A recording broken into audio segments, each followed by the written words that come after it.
isang napakagandang balita para sa ating mga Pilipino dahil ang ating idolo sa boxing na si Janriel Casimiro ay nakapag-break ng record. So ngayon, ano ba yung na-break na record ni Janriel Casimiro? Noong champion si Janriel Casimiro doon noong 2021, meron siyang laban na na-cancel. Ito ay laban kay Paul Butler, no?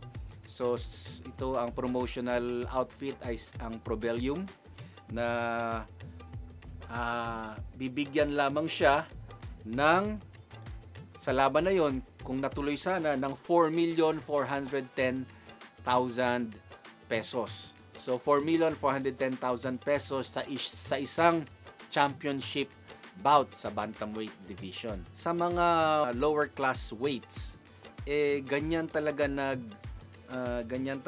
ang ng bigayan o ng sweldo ng isang world champion, mga 4 million to 5 million. Pero alam nyo ba na noong 2022 lumaban siya sa Korea sa outfit ng promoter niya na Treasure Boxing. Ano? Ang kinalaban niya doon ay si Akaho. Lumaban siya sa Korea. Alam nyo ba kung ano ang tinanggap niya na ito ang nag-break ng record sa isang non-title fight? Okay? Tandaan natin, World Championship fight, tumatanggap lang ng 4 million.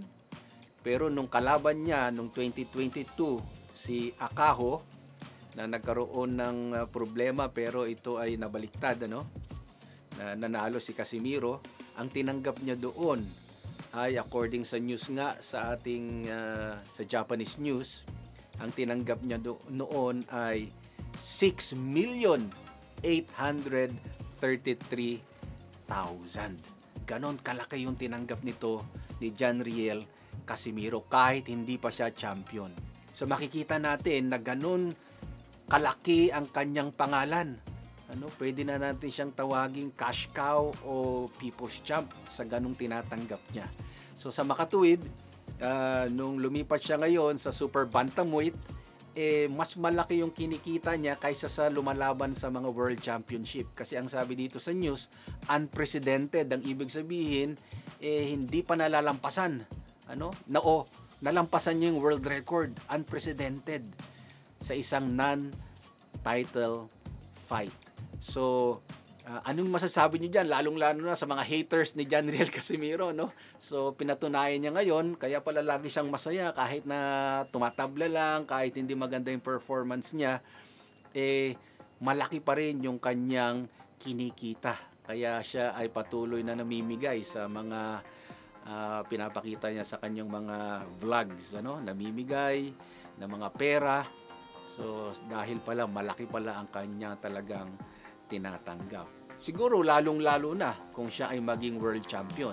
Kaya talagang hinahangad niya si Inoue dahil pag natalo mo si Inoue, number 2 pound for pound fighter in the world today, talaga makakatapult ka sa level ng mga superstars, ng pay-per-view fighters.